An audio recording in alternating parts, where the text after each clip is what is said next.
the cold of the steel desk leg pressed against her cheek. It smelled of industrial cleaner and the sharp, metallic tang of her own fear. Below, the frantic drumming of her pulse in her ears. She could hear them. Two men, their voices rough and unfamiliar, their heavy boots scuffing on the linoleum floor of her small office overlooking the sprawling container yard. They were looking for something, or someone. Her. She had one call. One number she was only ever supposed to use for a catastrophic systems failure. A crane collapse. A federal customs raid. Not this, but this was a catastrophic failure of a different kind. Her thumb, slick with sweat, hovered over the contact name. Dante Moretti, her boss.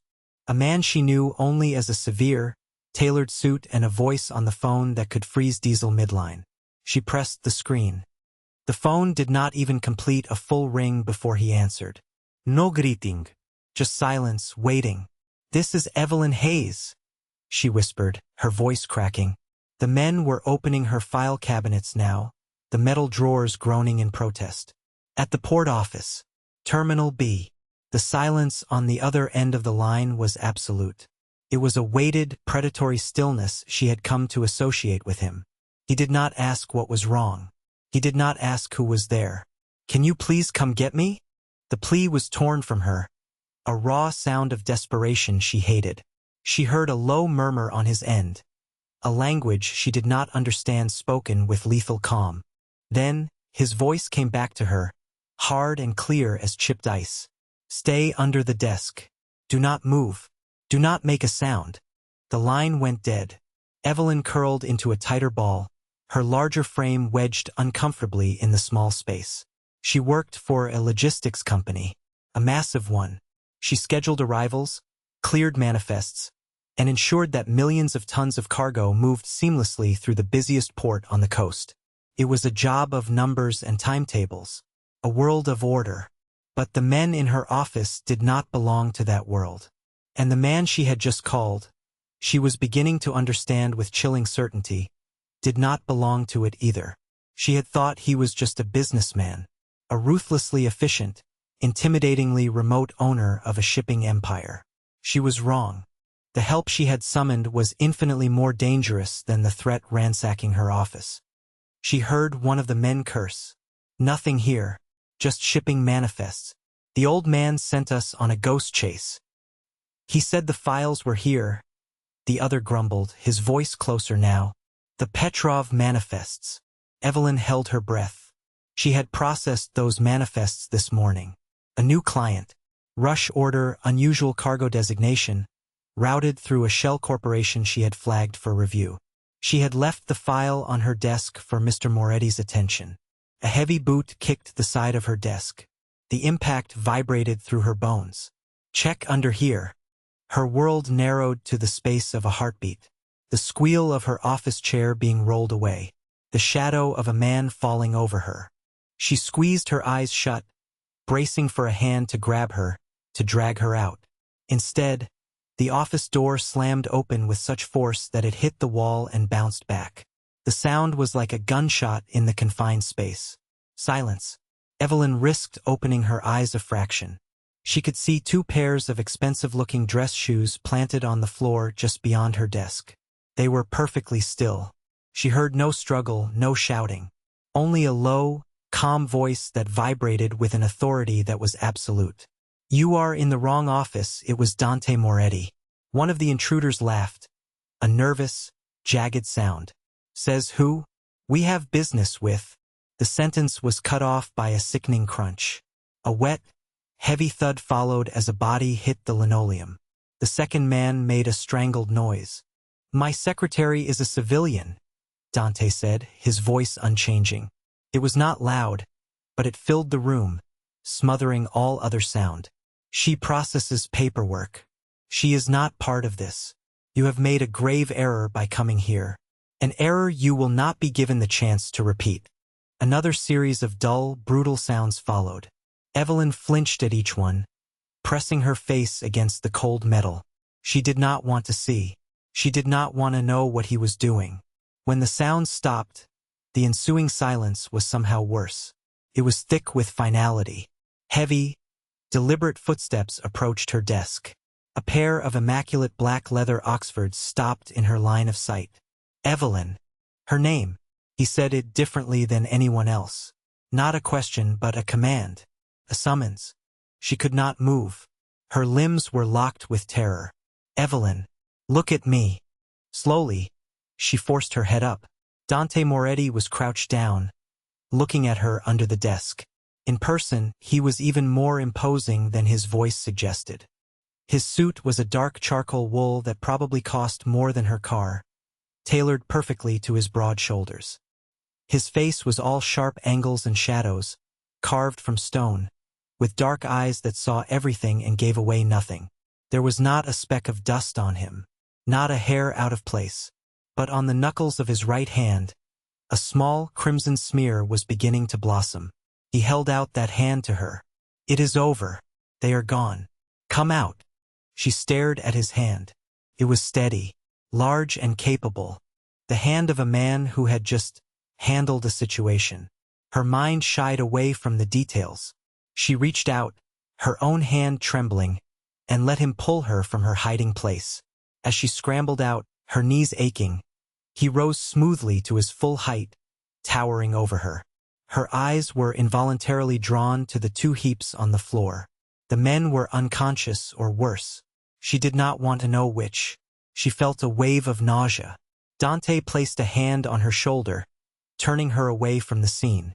His touch was firm, grounding. Do not look at them, he steered her toward the door. Luca will clean this up. You are coming with me. It was not a request. Her purse and keys were still on her desk, but she did not dare go back for them. He led her out of the office, his hand a permanent, warm weight on her back. The vast, echoing warehouse outside seemed different now, laced with a menace she had never noticed before. The distant clang of steel and the cry of gulls sounded like warnings. He led her to a black sedan parked where no cars were ever allowed, right on the loading pier. The engine was running. A man with a face like a clenched fist stood by the driver's door. Luca. He opened the rear door for them without a word. Dante guided her inside, the leather seats cool against her skin. He slid in beside her, the space suddenly feeling very small. The door closed with a heavy, final thud, sealing them in. As the car pulled away, leaving the grim tableau in her office behind, Evelyn finally looked at him. His dark eyes were fixed on her. There was no sympathy in them. No comfort. There was only assessment, calculation. She was no longer just his secretary. She was a problem, a witness, a piece on a board she had not known she was playing on. The Petrov manifests, he said, his voice a low rumble. You saw them. She nodded, unable to speak. What did you notice? The question surprised her. The cargo codes were wrong, she managed, her professional instincts kicking in despite the fear. They were using designations for perishable goods, but the weight and container type were for heavy machinery. And the insurance declaration was routed through a holding company in a non-extradition country. It was sloppy. A flicker of something, not approval but perhaps interest, passed through his eyes. It was there and gone in an instant. You have a good eye, Evelyn. The car sped away from the port, merging onto the highway that led back to the city. She was leaving her life behind.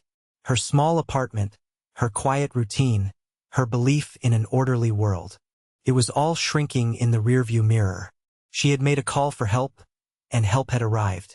But as she sat beside the silent, formidable man who signed her paychecks, she understood that she had not been rescued. She had been claimed.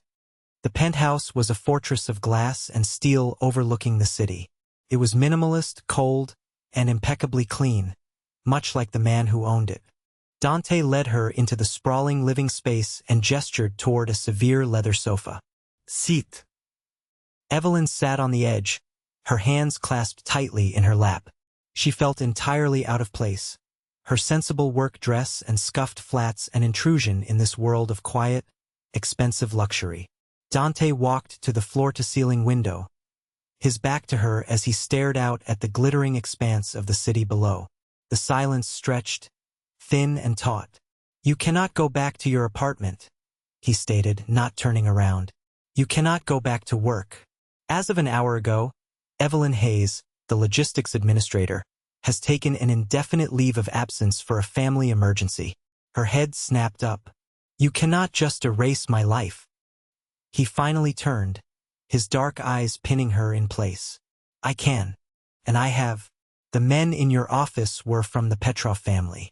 They are new players trying to move their product through my port. They are reckless, violent.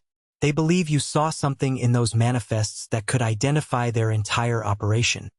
I saw incorrect cargo codes, she said, her voice trembling slightly. That is all. To you, it is a clerical error. To them, it is a thread that could unravel everything. They will not stop looking for you, he paused, his gaze unwavering. Therefore, you will stay here. You will not leave. You will not contact anyone. You are safer here than anywhere else on Earth. A gilded cage. That is what this was. For how long? For as long as it takes. The finality in his tone was absolute. There was no room for argument. She was his prisoner under the guise of his protection. Over the next few days, Evelyn learned the rhythms of his life. He was gone for long hours, leaving her in the silent, echoing apartment with only his housekeeper, an older, grim-faced woman who spoke no English, for company. When he was home, the penthouse hummed with a tense energy. Men like Luca came and went, speaking in low, urgent tones in the other room. Dante was the center of it all, a quiet storm of command. He never touched her, but his presence was a physical weight in the room. She was acutely aware of him, the scent of cedar and something faintly metallic that clung to his clothes, the way his shadow fell across the floor, the utter stillness of his hands when he sat across from her at the massive dining table, picking at meals she had no appetite for. One evening he brought work home. He spread a series of shipping manifests across the polished surface of the table. They were copies of the Petrov files. You said they were sloppy, he said, pushing a file toward her. Show me. Hesitantly, she moved to his side, leaning over the table. Her arm brushed against his sleeve, and an unexpected warmth shot through her. She ignored it, focusing on the familiar grid of the documents. Here, she said, pointing a finger at a string of numbers. This is a bill of lading number. It has a check digit. Theirs is invalid. It is a simple validation algorithm. Any port authority software would flag it instantly. It is amateurish. She moved to another column. And this, the vessel identification is for a tanker, but the container numbers listed are for dry cargo. A direct contradiction. She went on, a strange sense of confidence filling her as she moved through the familiar territory of her profession. She explained the layered shell corporations, the impossible timelines, the falsified customs declarations. She was so absorbed in her task that she did not notice he had stopped looking at the papers. He was watching her.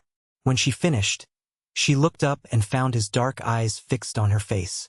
There was a strange intensity in his gaze, a focused stillness that made her breath catch. My men have been looking at these for a week, he said, his voice a low murmur. They saw none of this. They are not trained for it, she replied softly. They are looking for contraband. I am looking for mistakes in the system. The system is all I know. You know more than you think. He was standing very close. She could feel the heat radiating from his body. She could see the faint lines around his eyes, the dark stubble shadowing his jaw. On a small table behind him, she noticed a silver-framed photograph for the first time. It was of Dante and another man, younger, with the same dark eyes but a wide, easy smile. They stood on a dock, much like the one she worked at. Dante's arm was around the other man's shoulders. It was the only personal item in the entire penthouse. Before she could ask, Luca entered the room. Boss, we have a problem. The moment was broken. Dante straightened, his face becoming a cold, hard mask once more. What is it? The Petrovs. They found her apartment. Evelyn felt the blood drain from her face. They tossed the place, Luca continued, his voice grim. Sent a message. They are not letting this go. Dante's jaw tightened almost imperceptibly. He looked from Luca back to Evelyn. The calculated assessment was gone from his eyes. It was replaced by something else. Something harder, more possessive, more dangerous. They are not just looking for a witness anymore, he said, his voice dangerously soft. They are targeting what is mine. He did not have to say the words. She understood. In his world, under his roof, she was no longer Evelyn Hayes, an employee he was obligated to protect. She was his possession. And the men who were hunting her had not just made a business error. They had trespassed. That night, the danger felt closer, more real. Evelyn could not sleep. She paced the length of the vast living room. The city lights a cold, indifferent audience. She could run. The doors were not locked. She could walk out, hail a cab, and disappear. But where would she go? The Petrovs had found her apartment. They knew her name. They would find her again. Dante, for all his menace, was the only thing standing between her and them. Staying was a risk. Leaving was a death sentence. She made her choice. The next morning, when Dante found her at the dining table already poring over the manifests with a fresh pot of coffee, he did not say anything. He simply pulled out the chair beside her and sat down. He pushed a new file across the table. "This is their latest schedule," he said. "Find it." It was not a request. It was an acceptance of her decision. She had chosen to stay. Therefore, she would be put to work. For the first time since her abduction, she felt a flicker of purpose. She was not just a victim in hiding. She was a weapon, and she was pointing herself directly at the men who were trying to kill her. Days bled into a tense, focused week. Evelyn and Dante worked side by side, a strange and silent partnership. She would unravel the tangled web of the Petrovs' logistics, and he would listen, his focus absolute, before making quiet calls that sent ripples of violence through the city's underworld. She learned to read his silences, to understand the subtle shift in his posture that meant a kill order had just been given. He, in turn, began to rely on her insights, asking her questions that showed a terrifyingly quick grasp of the intricacies of her work. The proximity was a constant, low-grade current between them, the accidental brush of his hand as he reached for a document, the deep timbre of his voice in the quiet of the night as they worked under a single lamp. She caught herself watching the way his strong fingers held a pen, the way his dark brows drew together in concentration. She told herself it was a survival instinct, a need to understand her captor. It was a lie. The enemy escalated. A car belonging to one of Dante's capos was bombed. A warehouse on the north side was burned to the ground. The Petrovs were getting desperate, and desperate men were sloppy. "They are moving everything," Evelyn said one evening, tapping a line on a complex route map she had created, consolidating it all into one massive shipment. "They are trying to get it all out of the city at once. They are spooked." "Where?" Dante's voice was sharp. "Pier 4. Saturday night. They have booked the entire terminal, using a front for a Brazilian fruit importer." She looked up at him. "They think no one is watching the refrigerated freight." He stared at the map, his expression unreadable. "It is a trap." "I know," she said quietly. "But it is also an opportunity. It is the only time they will have their entire operation in one place." He looked at her then, a long, searching look. "This is dangerous.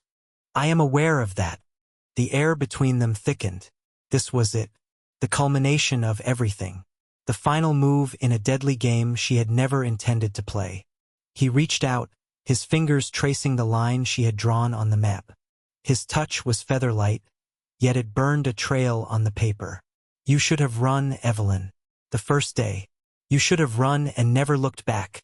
It was the closest he had ever come to showing concern. It was a crack in the marble facade. "You would have found me," she replied, her voice steady. "Yes," he admitted, his gaze holding hers. "I would have." Then there was no point in running. She held his gaze, her heart hammering against her ribs. This was her confession. Not a declaration of love, but something far more honest and dangerous. She was not a prisoner anymore. She was a participant. She had chosen her side. The silence that followed was the line. They both knew it.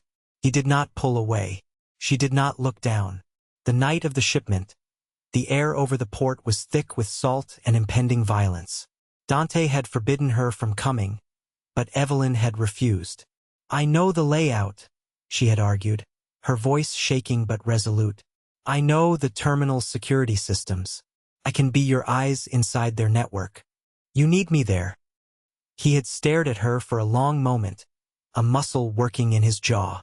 Finally, he had given a single, sharp nod.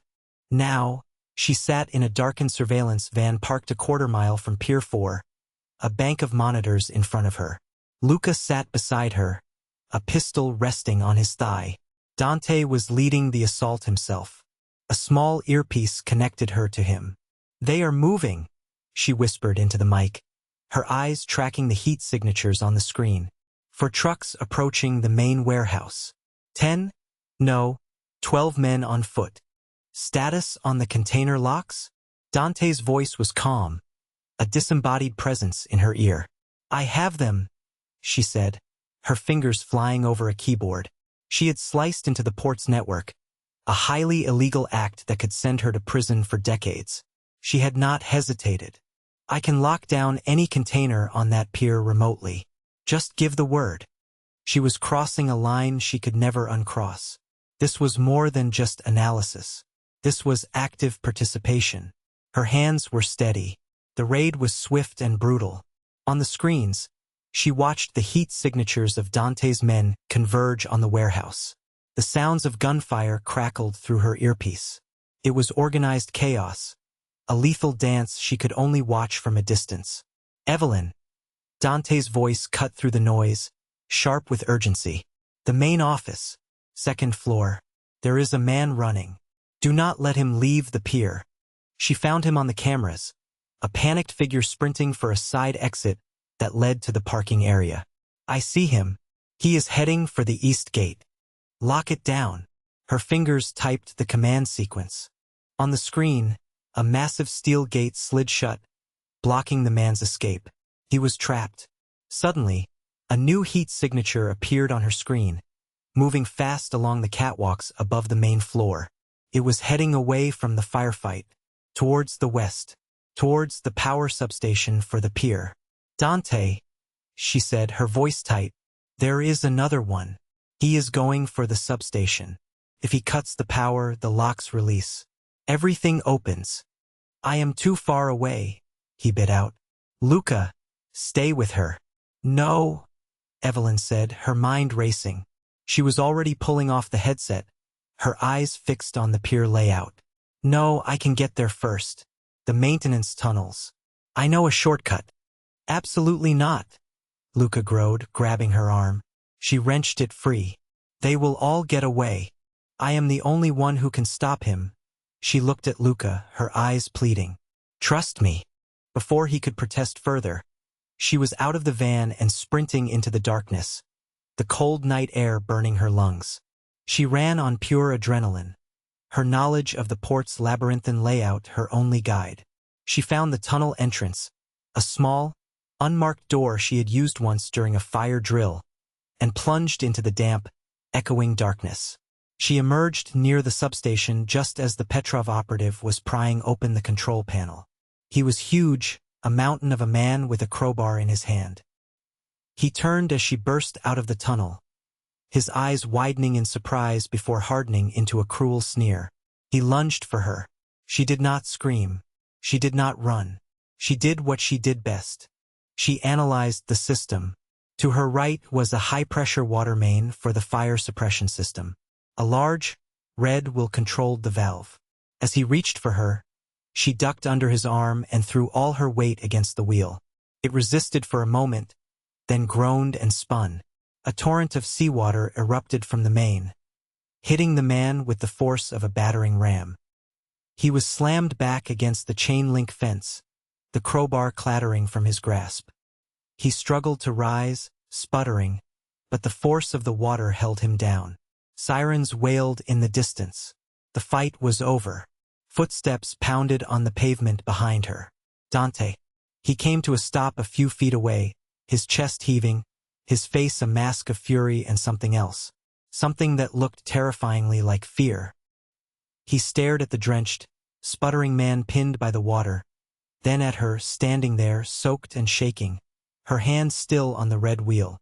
He strode forward and his hands came up to grip her shoulders. His hold was painfully tight. "What were you thinking?" he snarled, his voice a low, ragged thing. "He could have killed you." "He did not," she whispered, her teeth chattering from cold and shock. He stared down at her, his dark eyes burning. All the control, all the icy calm was gone. In its place was a raw, unguarded emotion that stole her breath. He was not looking at a problem to be solved or an asset to be utilized. He was looking at her. "You are a fool, Evelyn Hayes," he breathed.